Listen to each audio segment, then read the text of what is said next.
Hoy vamos a hablar de maíz y vamos a hablar un poco de densidad de siembra y también vamos a hablar de alternativas de siembra. De alternativas por ahí no tan tradicionales a las que habitualmente conocemos, y eso está relacionado fundamentalmente al espaciamiento entre hileras de maíz. En la Argentina el maíz predominantemente se sembró siempre a 70 centímetros entre hileras.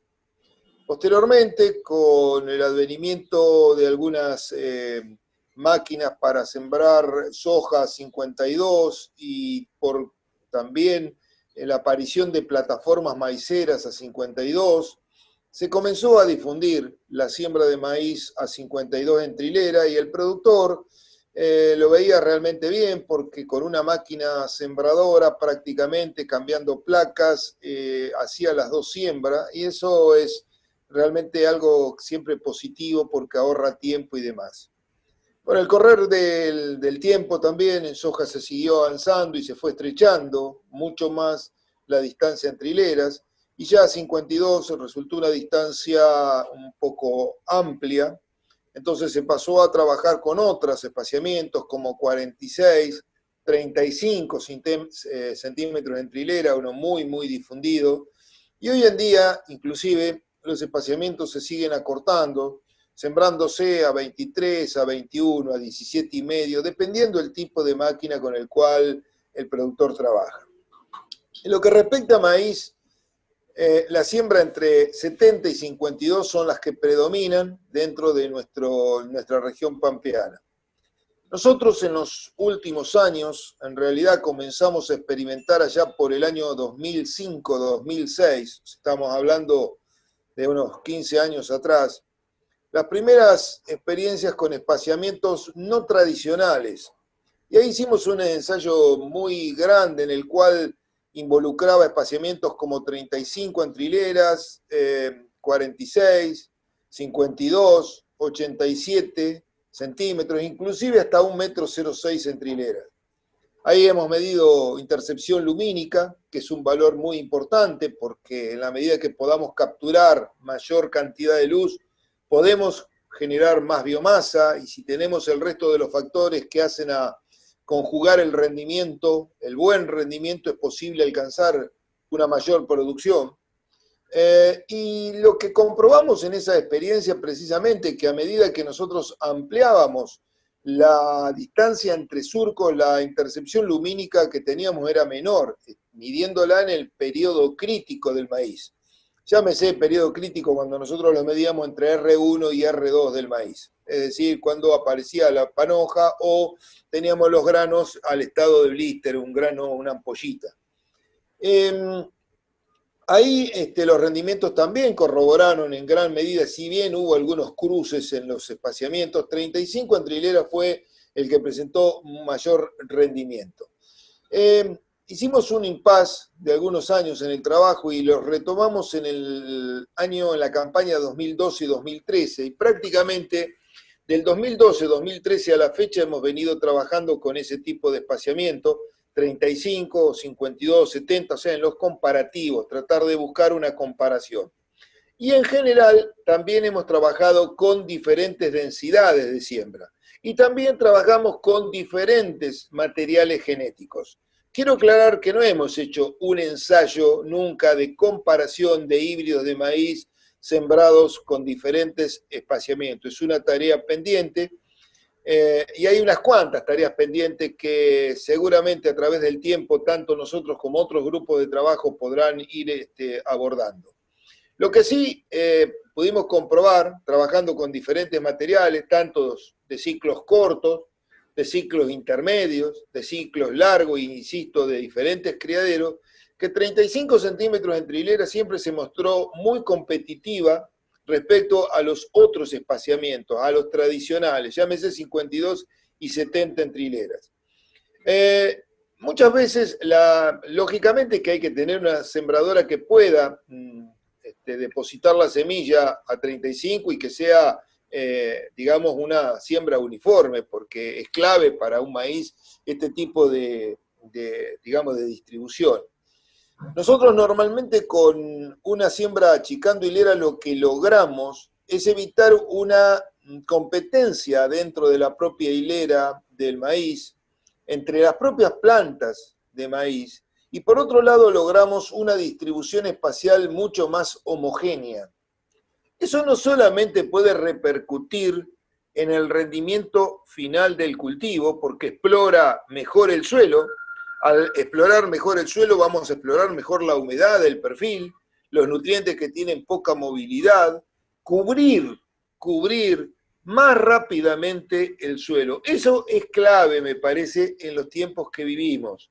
¿Por qué? Porque también hemos, en los últimos años, problemas de malezas, por ejemplo, bastante importante en todos los cultivos, y yo creo que el control debe ser un control integral o, digamos, una convivencia en todo caso integral para poder llegar a buen puerto. Y dentro de eso implicaría la utilización de productos químicos para controlar malezas, no cabe duda, pero también basarnos en el cultivo para poder contrarrestar el problema. Si yo logro, de entrada, tener el suelo cubierto en muy poco tiempo, esto lo lograría con una densidad importante y con un espaciamiento estrecho, llámese 35 en trileras, voy a poder ponerle un freno a la germinación o al desarrollo de las malezas que tenga en el lote. ¿A qué me llevaría a pensar? Es otra línea de trabajo pendiente que se investigará, que posiblemente yo pueda reducir la utilización del herbicida preemergente en cierto porcentaje respecto a una siembra tradicional. ¿Por qué? Porque prácticamente en 15 días, 20 días de la emergencia, yo tengo el lote totalmente cubierto por el cultivo de maíz. Y la sombra que el mismo cultivo hace va a competir perfectamente contra las malezas. Entonces, hay unas cuantas líneas para investigar a futuro. Tipo de arquitectura de planta, no todos los híbridos son iguales, arquitecturas más erectas, lo que recién hablábamos en lo que hace a cantidad de producto a aplicar, de fitosanitario a aplicar como preemergente, época de siembra, ¿es lo mismo para un maíz sembrado temprano que para un maíz sembrado tardío? Seguramente que no. O sea, hay varias líneas que realmente vamos a tratar de buscarle información en los próximos años. En lo que respecta a densidad de siembra, lo que hemos encontrado en estos últimos 10 años, y quiero aclarar muy bien esto, que no quede como una receta, porque en realidad no hay receta en la parte agronómica. Lo que hay son ideas, lo que hay son opiniones, lo que hay son recomendaciones para cada situación en particular. Entonces, en un cultivo que es dependiente del clima, lógicamente que las recetas se caen, las recetas o las decisiones hay que ir tomándolas sobre la marcha. ¿Qué es lo que pasa en esta campaña que estamos comenzando a transitar? Es una campaña relativamente seca, en algunos lados muy seca. Entonces, por ahí, hablar de densidades altas de maíz es, digamos, contradictorio, el opuesto. Punto 1, hay que saber si hay napa. Hay lotes que tienen napa y a qué profundidad está la napa. En esos que tienen napa la situación es diferente. Entonces pueden aprovechar, si es que el suelo no tiene impedimento y la raíz puede llegar al frente freático. Lo que tenemos que también ver, si no hay napa, bueno, los pronósticos. ¿Qué dicen los pronósticos para el mediano y largo plazo? Con eso también podemos ajustar fecha de siembra. Si vamos a sembrar temprano, o vamos a sembrar más tardío. Lo que yo les digo es que en los últimos años, y estoy hablando no de uno o de dos, sino que prácticamente 10 campañas, en nuestra zona, centro-oeste de la provincia de Buenos Aires, los rendimientos con distintos tipos de híbridos fueron superiores cuando nosotros aumentamos la densidad de siembra y fuimos a 90.000 semillas por hectárea. Esto es, comparando 70, 90 y 110.000. Entre 90 y 110.000 nunca encontramos diferencias significativas, por lo tanto nos quedamos con la densidad menor por un problema de costo. Ahora, respecto a 70, las diferencias siempre estuvieron en favor de 35. Perdón, de 90.000 semillas, quise decir. En esta campaña, lo que les sugiero es que miren muy bien la densidad. Es muy probable que esta campaña que comenzamos a transitar, si el agua es limitante, las densidades, por supuesto, van a tener que bajarse. De última, siempre el maíz tiene recursos para poder compensar, llámese a través de una espiga más grande en aquellos materiales que son, digamos, que generan una sola espiga, que no tienen prolificidad, o en aquellos que tienen prolificidad, generar más de una espiga, si la condición ambiental lo amerita. Para aquellos que son curiosos, una alternativa es que prueben, que hagan una pequeña prueba en un espacio reducido, en donde no van a ganar ni van a perder mucho, pero sí se van a ir familiarizando con la técnica. La cosecha, no le tengan miedo. Con una plataforma a 70 centímetros cosechan perfectamente bien un maíz a 35. Lo que sí, tienen que hacer una siembra uniforme en lo que hace a las entradas y salidas de la máquina, porque lógicamente entran 2 hileras por cada rolo espigador. Entonces, si yo me corro, voy a tener problemas, pero si realmente tengo una siembra bien hecha, no voy a tener inconveniente. Y como otra recomendación, les sugiero, si cosechan con una plataforma de 70, un maíz a 35, es que bajen la velocidad de avance en aproximadamente un 10%. Esto habrá que ajustarlo a medida que se está cosechando, porque no es lo mismo cosechar un maíz de 12, 13 toneladas que un maíz de 7. Entonces hay que darle tiempo a que los rolos puedan tomar a 2 espigas por vez. Entran 2 surcos por rolo espigador. Pero hemos cosechado con distinto tipo de máquina, con distinto tipo de plataforma, y en ningún caso hemos tenido ningún tipo de problema. Les recuerdo, en 9 de julio, donde yo estoy trabajando, nosotros no tenemos un campo experimental propio ni máquinas propias, es decir, que lo hacemos con máquina y campo de productor. Por lo tanto, bueno, quien más lo va a sentir es el propio productor que nos hace la cosecha. En ningún caso, ningún productor tuvo problema, ni tampoco tuvo problema en lo que respecta a pérdidas más que las normales. Así que es una alternativa interesante, algo para probar, no tirarse a la pileta de golpe, simplemente probar y ver qué resultados vamos obteniendo, qué problemas podemos llegar a tener, los cuales nosotros hasta ahora, en verdad, no hemos tenido mayores. Hay muchas cosas para hablar,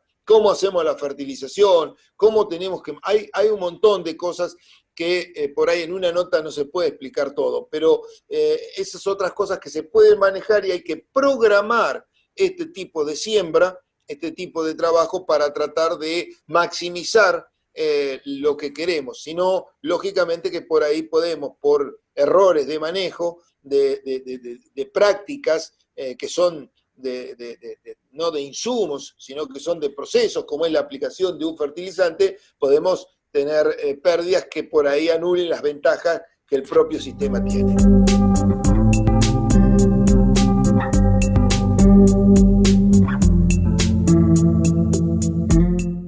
Bueno, muy buenas tardes a todos. Mi nombre es José Macigoye y en nombre de la Chacra Experimental de Barrow les doy la bienvenida y les agradezco su presencia virtual en esta nueva jornada que, como es habitual desde nuestra experimental, organizamos todos los días miércoles.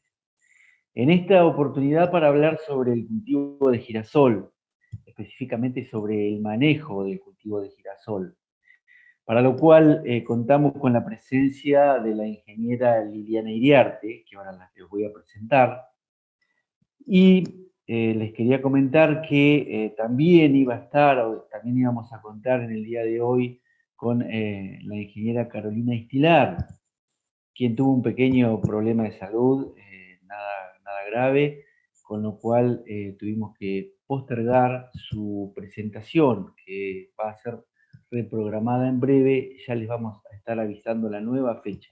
La ingeniera Carolina Istilar se va a referir más específicamente al manejo de las malezas del cultivo de girasol.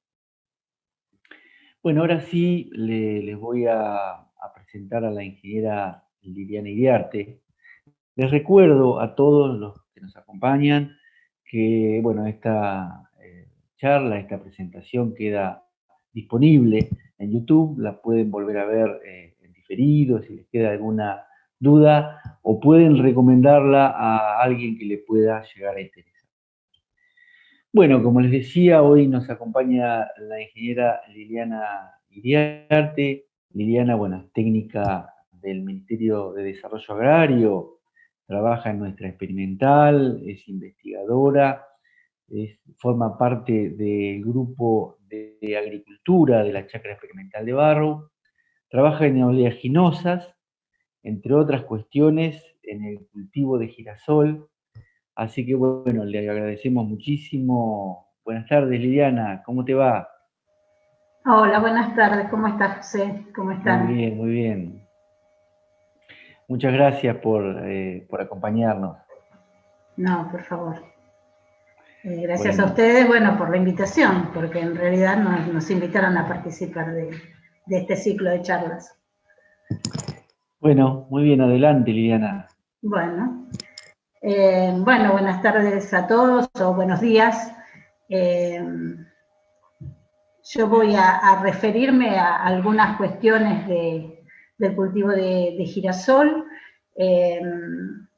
Ustedes conocen que, bueno, nuestro país fue un gran productor de girasol, ocupando el tercer puesto a nivel mundial. Desde hace ya varios años ese tercer lugar se perdió y lentamente se está recuperando. En los últimos 4 o 5 años ha habido un incremento en la superficie sembrada y en la producción de girasol. En este cuadro yo les refiero los últimos 5 años, cuál fue la producción mundial de semilla de girasol en miles de toneladas, y vemos que el principal país productor de girasol es Ucrania, le sigue Rusia, luego los 27 países de la Unión Europea, y en un cuarto lugar Argentina con 3.200 millones de toneladas para la última campaña. La zona productora en nuestro país es muy amplia, abarca desde lo que es el norte, llegando a Formosa, Chaco, norte de Santa Fe, un polo importante de producción de girasol, luego todo lo que es el centro del país, en el este de Córdoba, centro-sur de Santa Fe, en el NEA Entre Ríos, luego La Pampa y prácticamente toda la provincia de Buenos Aires. Nosotros con nuestras pautas de manejo vamos a hacer especial hincapié en lo que es el centro-sur de la provincia de Buenos Aires, que es donde se encuentra la Chacra Experimental de Barrow y donde desempeñamos nuestro trabajo, ¿no? Bueno, les decía, la principal provincia productora es Buenos Aires, con un 52% de esa producción. Le sigue la provincia de La Pampa, luego Chaco con un 12%, y siguen Córdoba, Santa Fe, San Luis, Santiago del Estero y Entre Ríos con una muy baja proporción. La superficie sembrada de girasol en las últimas campañas les decía que había crecido. La mayor superficie, 2,5 millones de hectáreas, se alcanzaron en la campaña 2007-2008, luego por diferentes cuestiones esto fue descendiendo, esa superficie sembrada, hasta estabilizarse en los últimos 4 años en el 1,5 millones, 1.800.000, 1.600.000 hectáreas.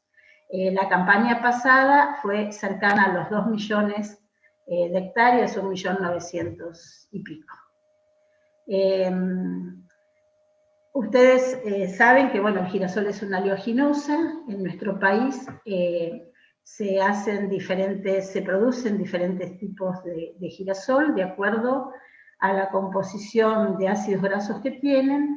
Se clasifican en girasoles clásicos, que son los que tienen solo un 20% de ácido oleico, un 67% de linoleico y un porcentaje muy bajo de ácidos grasos saturados, que es una de las bondades del aceite de girasol, la baja proporción de ácidos grasos saturados. Ese es el girasol clásico, el girasol que hasta hace algunos años atrás era exclusivamente lo que se producía en nuestro país. Y el girasol oleico o alto oleico, que es el girasol que posee un 80% de ácido oleico, un 10% de linoleico y un porcentaje del 10% de ácidos grasos saturados. Ese es el aceite que se utiliza especialmente para todo lo que es frituras. Es un aceite muy estable, puede freírse o cocinarse determinada cantidad de veces sin perder sus condiciones o sus cualidades organolépticas. Y también se emplea para lubricantes, para cosméticos y para todo lo que es la producción de biocombustibles, no en la Argentina, sino en otros países, como por ejemplo en Francia o en Alemania. Hay también, de acuerdo a la composición de ácidos grasos, otros girasoles mucho más especiales que no se producen en nuestro país. Están los que tienen un porcentaje más alto de linolénico, los que tienen mayor cantidad de vitaminas, mayor cantidad de tocoferoles. Bueno, esas son especialidades que aún no se producen en nuestro país. ¿Por qué hacer girasol en la Argentina? Bueno, en realidad es un cultivo que se adapta perfectamente a las condiciones de clima y suelo de una amplia región productora. Recién veíamos que desde el Chaco o desde Formosa hasta el sur de la provincia de Buenos Aires puede producirse girasol. Es un cultivo que tiene un excelente manejo del agua y le permite soportar pequeños déficits de agua o pequeñas faltas de agua. El girasol puede abrir y cerrar sus estomas y manejar perfectamente el tema de su transpiración. Tiene una raíz pivotante muy, muy profunda que puede tomar agua desde más de 2 metros de profundidad, siempre que no haya ningún impedimento. Además, tiene un potencial de rendimiento muy alto y muy estable en el país y en nuestra región especialmente. Se emplea en la Argentina una genética de avanzada y que está adaptada a estas condiciones. En la rotación es un excelente antecesor de gramíneas, de trigo y cebada especialmente. Una cuestión muy importante, aún en años muy secos, el girasol se cosecha. Nunca nos deja esperando. Siempre ha habido cosecha. Especialmente porque tiene un periodo crítico muy diferente al de los otros cultivos de verano y nos referimos especialmente a maíz y a soja. Por todas estas cuestiones, bueno, es interesante y es un cultivo que ha vuelto y al que tenemos que tener presente. Como en cualquier cultivo, bueno, la combinación del ambiente, la genética y el manejo es lo que nos permite ser exitosos o tener buenos resultados con girasol. Lo que contempla el ambiente, todo lo que es suelo y clima, especialmente las condiciones de suelo, la profundidad de perfil, les decía que es importante, la temperatura, el girasol es un cultivo que responde especialmente al tema de la temperatura, obviamente la lluvia y la radiación, el manejo que hagamos de ese cultivo, la genética, o sea, si no hacemos un buen manejo, la genética no nos va a servir de mucho. Todo lo que contempla la genética, el cultivar, la elección del cultivar que se haga, en base al rendimiento, al potencial de rendimiento, al comportamiento que tenga el cultivo a las diferentes adversidades, a la estabilidad de los rendimientos a través de los años, a la adaptabilidad, o sea, cómo se comporta el girasol en los diferentes ambientes. Y bueno, y la combinación de todo esto que llevaría al manejo, haciendo la elección de cultivar, la fecha de siembra, realizando la fertilización adecuada, el control de malezas, plagas, cosecha, etc. O sea, la combinación de todo esto es lo que nos va a permitir obtener buenos resultados. Yo les decía que el tema del suelo, que el girasol puede tomar agua de diferentes profundidades, tiene una raíz pivotante, que si no hay impedimentos, como ocurre en una amplia zona del centro-sur bonaerense, se pueden obtener rendimientos importantes. En este gráfico lo que se muestra es que de acuerdo a la profundidad del espesor de la tosca en centímetros, podemos llegar, cuando ese espesor es amplio, cuando estamos cercanos a los 2 metros de profundidad, a rendimientos mayores de 2.000 kilos en grano. Eso es lo que pasa, por ejemplo, en la zona de la costa de nuestro partido, en la zona girasolera por excelencia. No tenemos impedimentos y el girasol puede profundizar y tomar agua de horizontes más profundos. Tengamos en cuenta que el girasol necesita en los momentos de mayor evapotranspiración cerca de 10 milímetros de agua por día, y es, bueno, muy exigente en cuanto a ese parámetro. Acá en este esquema está todas las etapas de desarrollo del cultivo. Yo lo que les quiero mostrar es que, bueno, es un cultivo en el que determinamos el rendimiento desde muy temprano. O sea, desde la siembra, nosotros, al tener una planta que tiene solo un capítulo, ahí vamos determinando el rendimiento que vamos a obtener.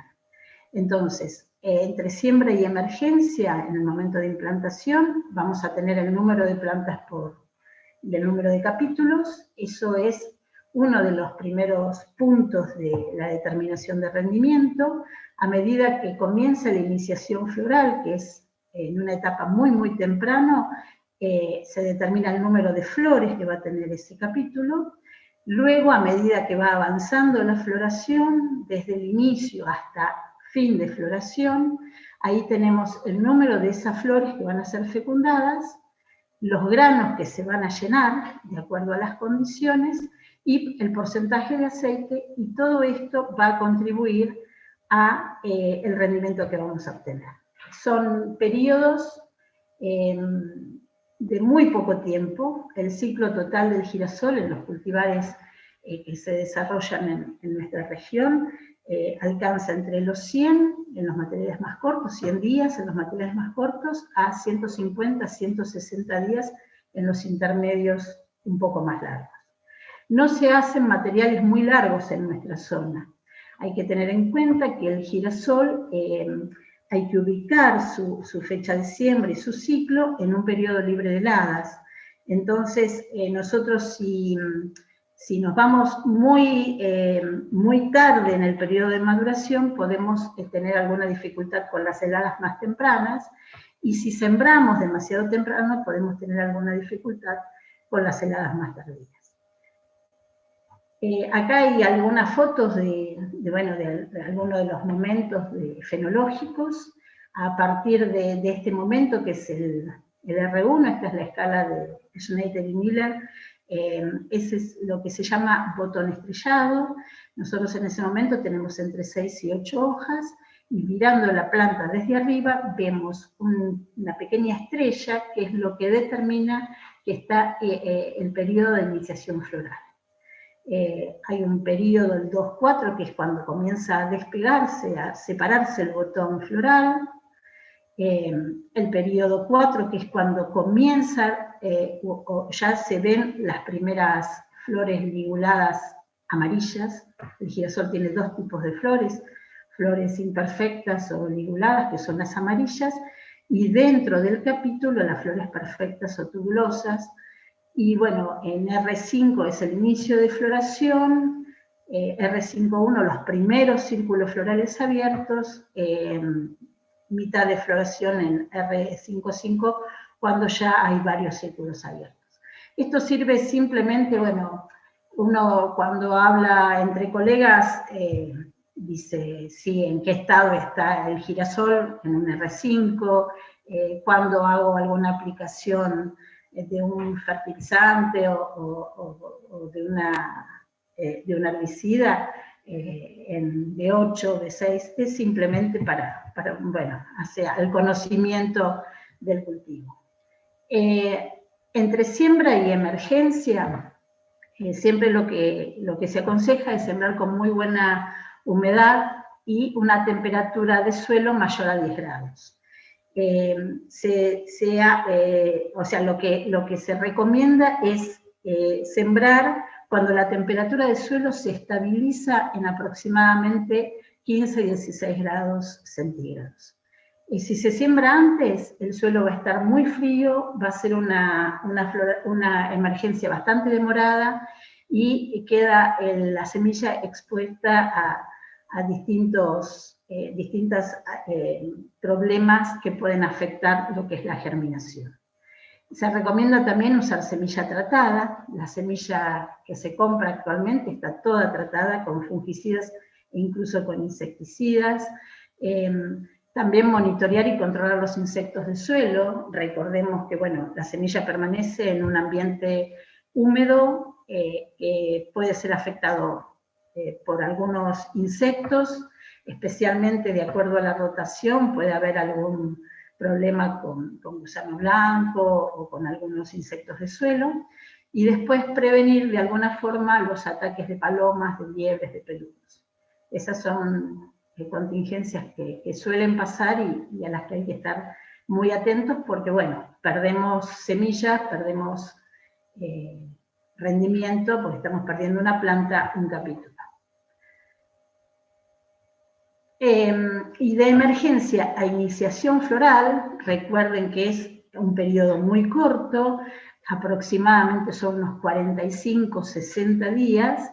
En ese periodo hay que mantener el cultivo libre de malezas, hay que proteger al cultivo de los insectos, puede haber algunos insectos que coman área foliar, y hay que asegurarse la provisión de nutrientes.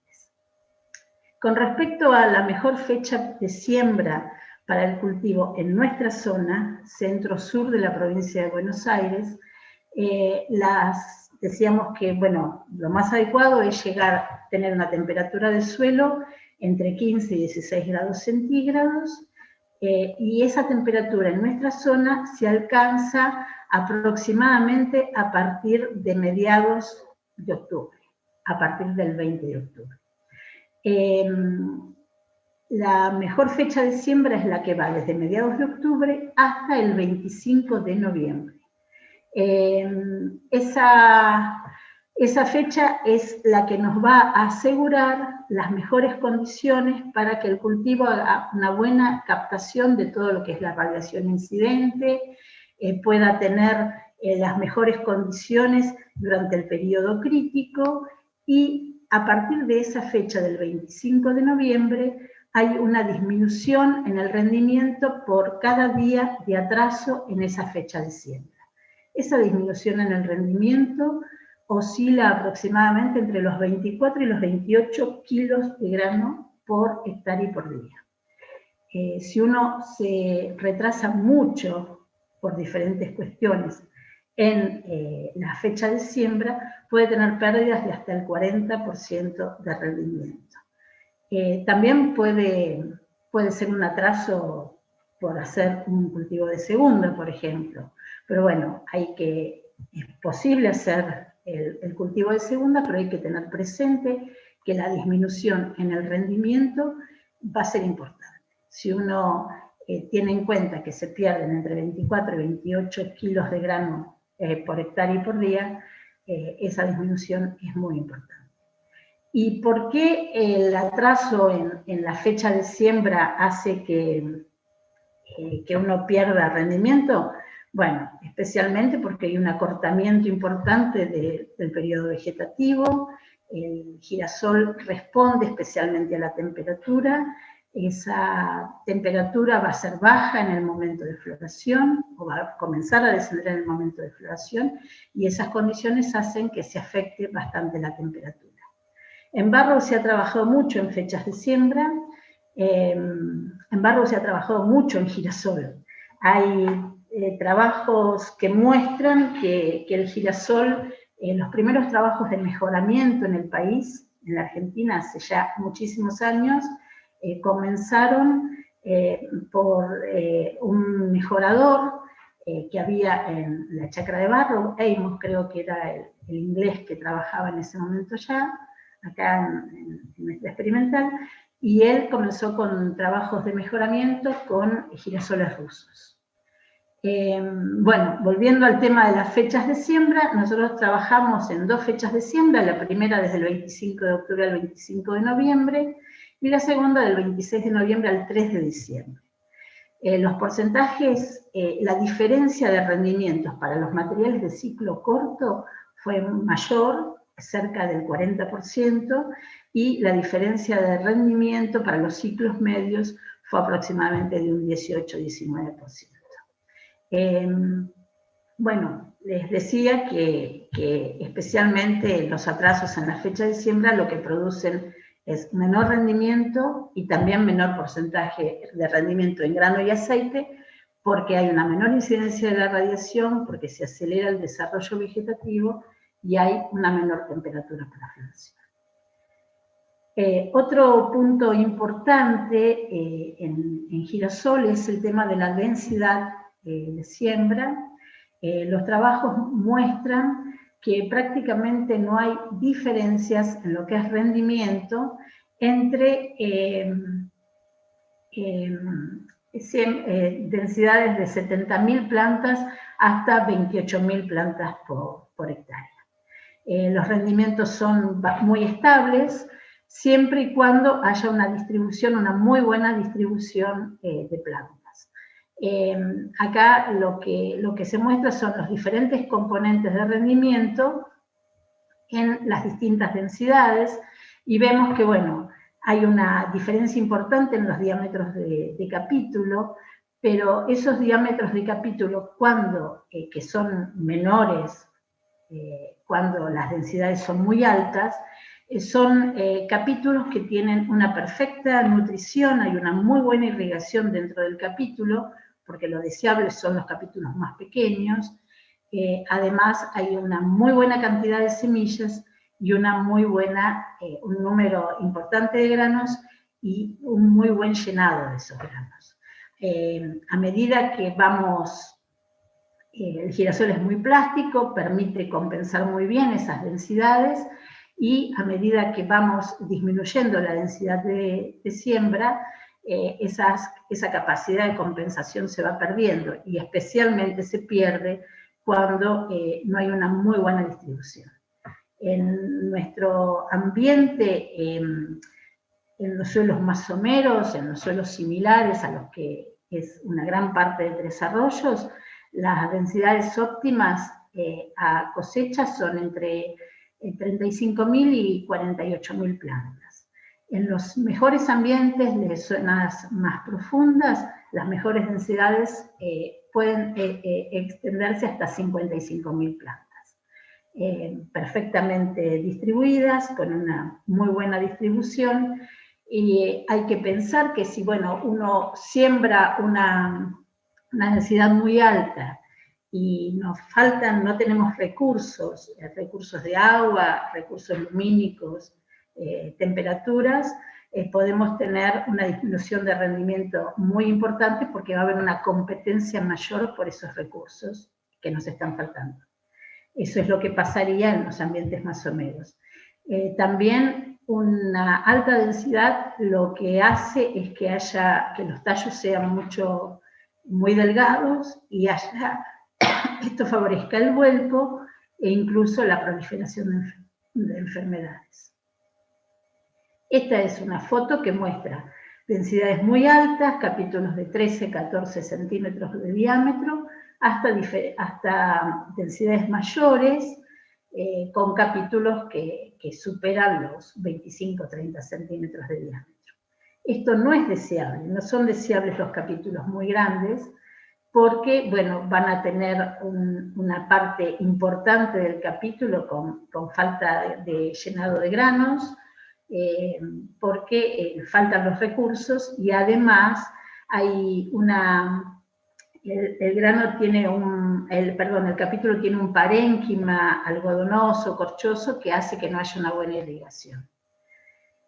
Respecto a los requerimientos nutricionales que tiene el girasol, pensemos que cada 1000 kilos de grano estamos necesitando 40 kilos de nitrógeno, 5 de fósforo y 28 kilos de potasio.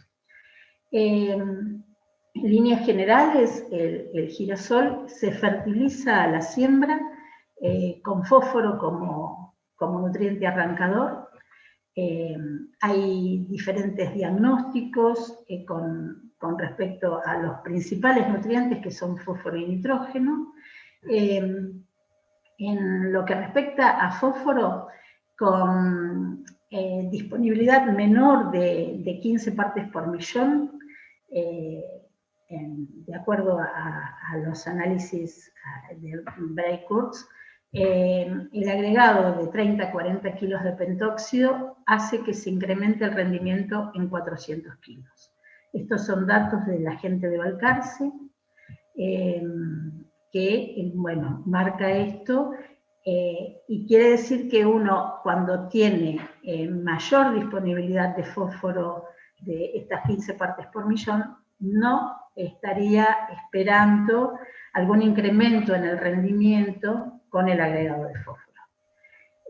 Con respecto a lo que es el diagnóstico de nitrógeno, hay un umbral con un umbral de 50 kilos por hectárea de nitrógeno disponible entre 0 y 60 centímetros a la siembra, habría respuesta al agregado de nitrógeno, especialmente, estos son datos de González Montaner y colaboradores, y esto especialmente ocurre en suelos, primero en cultivos sembrados en siembra directa, ¿no? Que la mayoría de los cultivos son sembrados así, en suelos arenosos, en suelos con mucha agricultura, hay respuesta al agregado de nitrógeno. Con respecto al fósforo, quería hacer una mención del tema de la fertilización profunda en girasol, un tema que se trabajó durante muchísimos años en Barrow y que después fue tomado por diferentes investigadores o diferentes técnicos, como fue el caso de Baumer, por ejemplo.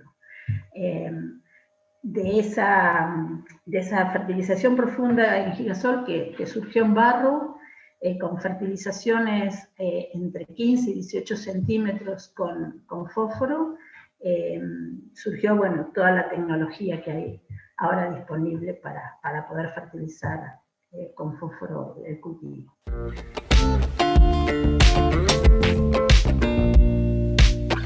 Con sumo orgullo y satisfacción pongo en conocimiento el registro y el comienzo de comercialización en un mercado más de Bedevax, la vacuna subunidad direccionada de INTA y Betanco en su empresa público-privada Bioinnovo. Es un desafío poner una innovación de este nivel en el mercado, porque la demanda de información y de conocimiento es amplia. Bedevax es la primera vacuna direccionada recombinante a subunidad para la diarrea viral bovina. Fue un desarrollo que nos llevó 14 años hasta el día de hoy. 8 años corresponden al trabajo que se hizo en el Instituto de Virología y después una maduración de ese desarrollo que hicimos en INCUINTA hasta llegar al prototipo y a la prueba de concepto funcional de ese prototipo, y luego esa vacuna fue transferida a Bioinnovo, donde se la convirtió en un producto a partir de un trabajo que nos llevó también otros 3 años y medio, 4. La vacuna ya está en el mercado en Argentina, fue aprobada por SENASA y hace 2 años está en el mercado con una performance muy buena, y entonces empezamos nuestras fases internacionales donde presentamos los registros en distintos lugares de Latinoamérica y en Sudáfrica, y Perú es el primer país en donde hemos tenido la aprobación. Es muy interesante para nosotros tener la posibilidad de poner la vacuna Bedevax en Perú, porque Perú tiene la posibilidad de tener vacunas, además de las inactivadas, las vacunas atenuadas contra diarrea viral bovina, y poder comparar la performance de la vacuna Bedevax con las vacunas atenuadas de las empresas referentes a nivel mundial en este tipo de vacunas, nos va a poder posicionar mucho mejor a Bioinnovo como empresa y a Bedevax como vacuna, comparadas con ese tipo de otras estrategias para controlar esta enfermedad.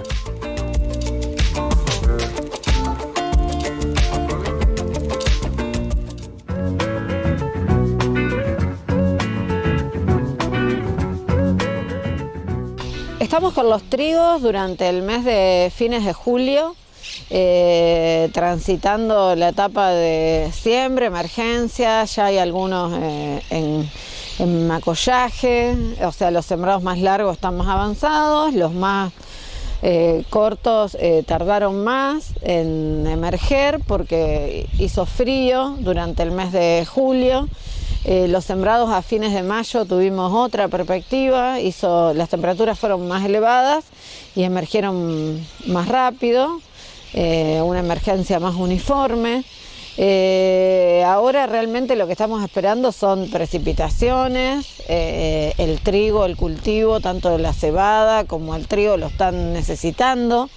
En cuanto a lo que es el panorama sanitario, tenemos muchas consultas por manchas, pero que en un 60% no son causadas por agentes patógenos, ya sea virus, bacterias u hongos, la mayoría son ocasionadas por factores abióticos. ¿Cómo hacemos para diferenciar entre un factor abiótico, como puede ser viento, frío, alguna deriva de herbicida y demás? Bueno, es que todo lo que es daño por frío son síntomas muy uniformes, simétricos, donde hay más acumulación de rastrojo o en bajos, donde se hace sentir más esa intensidad de la temperatura, de las bajas temperaturas y ¿dónde vamos a tener manchas? Manchas vamos a tener donde tuvimos precipitaciones más frecuentes, donde tenemos un antecesor trigo o cebada en nuestro lote o centeno, en los que tuvimos un curasemilla muy básico que no nos protegió a esas primeras hojas de las primeras infecciones de patógenos. Y creo que eso es primordial para hacer primero un gran pantallazo entre diferenciar si es de origen biótico o abiótico. También tenemos consultas por roya de la hoja, que hacia el norte, hacia todo lo que es Reconquista, norte de Santa Fe, Entre Ríos, y roya amarilla está siendo muy importante. Recordemos que todas las royas se dispersan a grandes distancias por el viento. Lo que hoy tenemos son bajas temperaturas. Entonces, dentro de ese triángulo de la enfermedad que tenemos un hospedante susceptible, que lo tenemos, un patógeno virulento y condiciones ambientales, lo que hoy nos estaría faltando para que se cierre ese triángulo son las condiciones ambientales predisponentes. Nosotros recomendamos, sobre todo para roya de la hoja, que se está encontrando en un 5 a un 6% de incidencia, es que sigamos monitoreando y esperemos a ver si esa enfermedad, hay lotes, de 2% de incidencia y lotes de 5%. En esos que tenemos una mayor incidencia, seguir monitoreando para ver cómo es el progreso, si se sigue manteniendo chata esa curva, que hoy con la curva estamos muy familiarizados, vamos a tratar de esperar y de seguir monitoreando a que el cultivo tenga más foliaje, ¿no? Y que esté en mejores condiciones de salud del cultivo, con mejor vigor. Hoy está pasando en algunos casos por un moderado estrés hídrico. Entonces, seguimos monitoreando, distinguiendo lo que es factores bióticos a abióticos. En caso que tuviéramos que tomar una decisión para manchas hacia encañazón, nosotros tenemos que pensar que esas decisiones se toman con bajos niveles de la enfermedad, porque las manchas son enfermedades que se incrementan más por la expansión de las lesiones ya existentes que por la aparición de nuevas lesiones. Entonces, siempre es mejor controlar temprano. Y las royas también, porque los fungicidas son más eficientes cuando tenemos bajos niveles de la enfermedad. Pensemos que cuando queremos bajar inóculo, para royas vamos a ir a una estrategia principalmente de triazoles y estrovirulinas y guardarnos nuestras mejores herramientas, nuestras últimas tecnologías para después cubrir hoja bandera -1, que son las que más van a aportar, las hojas que más van a aportar al rendimiento de trigo. Nosotros sabemos que todas estas enfermedades disminuyen el área foliar fotosintéticamente activa para llenar nuestros granos, por lo cual tenemos grandes pérdidas de rendimiento. Para lo que es royas tenemos medido hasta 70 kilos por cada un 1% de severidad, y para manchas está entre 20 y 40 kilos por cada un 1% de severidad, dependiendo la presión y la susceptibilidad de este cultivo. Para lo que es roya amarilla estamos en 70, y para lo que es roya de la hoja en 50 kilos por cada un 1% de severidad. Por lo cual, hoy si cerramos ese triángulo de la enfermedad, recurrir a 2 estrategias de manejo con variedades susceptibles, vamos a traer una herramienta donde vamos a tener mejor sanidad y por lo cual mejores rendimientos.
¿Cómo estás? Pero qué bien que se te ve. ¿Cómo estás tanto tiempo?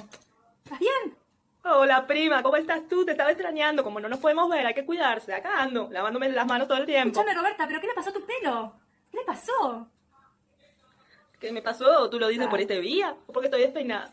Yo no sé, de pronto un día así digo, wow. No así digo, wow. Es lo que tengo en mi cabeza. Pero no te preocupes, porque yo tengo la solución. Tengo a mi amiga Piojos. Valeria, la bióloga, ¿te acordás de ella? La bióloga. Ella nos va a poder ayudar con los piojos. ¿Y qué hacemos con esos insectos? Que yo estoy lleno también. Tengo un montón en mi cabeza. La voy a llamar por teléfono, ahora me comunico con ella y vamos a ver qué hacemos. ¿Dónde estás? Ah, acá estás, ¿no? Ustedes no. Acá estás, lagartija, acá está. Te agarré. Ahora, ¿quién es ahora? ¿Hola? ¿Sí? Hola, Vale, ¿cómo estás? Necesito ayuda, Vale. Espera que me saco el barbijo. No sabés, Ajá. Roberta está llena de piojos. Sí. En su cabeza. ¿Piojos? Sí. Necesito que me ayudes. Vale, entonces, ¿nos podés contar sobre los piojos? Mi querida Roberta y mi queridísima Oxy. Qué lindo estar con ustedes, aunque sea de esta manera virtual. Los piojos. Bueno, los piojos son animalitos muy chiquititos, son insectos porque tienen 6 patas, ¿sí? No saltan porque no tienen patas saltarinas como los grillos, por ejemplo, o los saltamontes. No vuelan porque no tienen alas como las moscas o las abejas. Se alimentan de pequeñas cantidades de sangre, ¿sí? Que es pinchando a nuestro cuero cabelludo. Yo más adelante les contaré un poquito más de esto. Como muestro en la foto, ahí ven que tienen unas pezuñas, que es donde se agarran del pelo. Bueno, vale, entonces, ¿cómo es el que viven los piojos? ¿Cómo es su ciclo de vida? Del piojo. Esto quiere decir desde que nace un piojo hasta que muere un piojo. Un piojo vive aproximadamente 35 días. Entonces, vamos al día 1, cuando la hembra pone los huevos cercanos al cuero cabelludo en el pelo, cerca del cuero cabelludo porque hay mayor temperatura y los huevos viven mejor. La hembra fabrica una sustancia pegajosa en el cual hace que se pegue el huevo en el pelo y no se caiga, ¿sí? Entonces, estos huevos generalmente los van a encontrar atrás de la oreja o en la nuca, en la mayoría de las veces. Entonces, a los 7 días sale, como diciendo, el huevo, el bebé, o sea, que se llama el piojo chiquitito, como un bebé, sale del huevo, que se lo conoce como ninfa.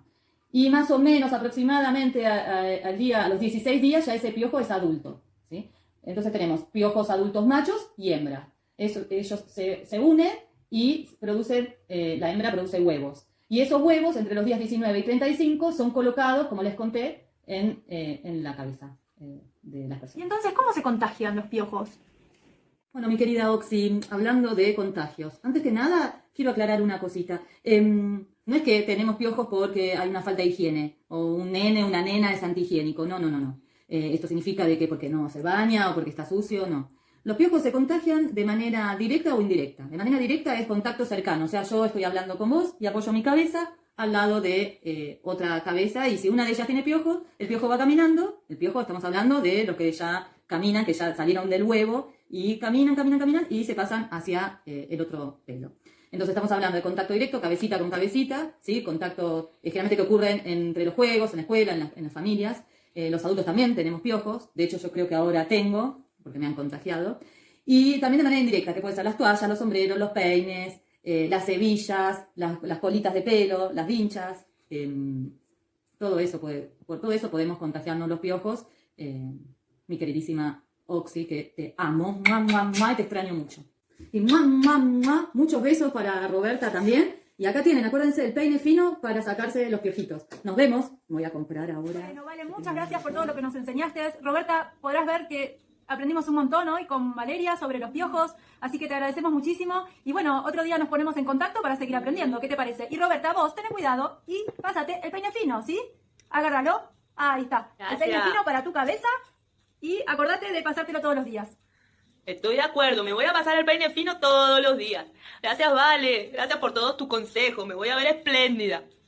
Invitamos a dibujar. Se sacan un piojo de la cabeza o de algún familiar que tengan cerca, lo ponen en una hoja, le ponen una cinta después para que el piojo no se vaya caminando y con un lápiz lo dibujan. Si tienen una lupa, se ayuda para verlo bien y lo dibujan. Nos vemos el próximo video. Chau, chau.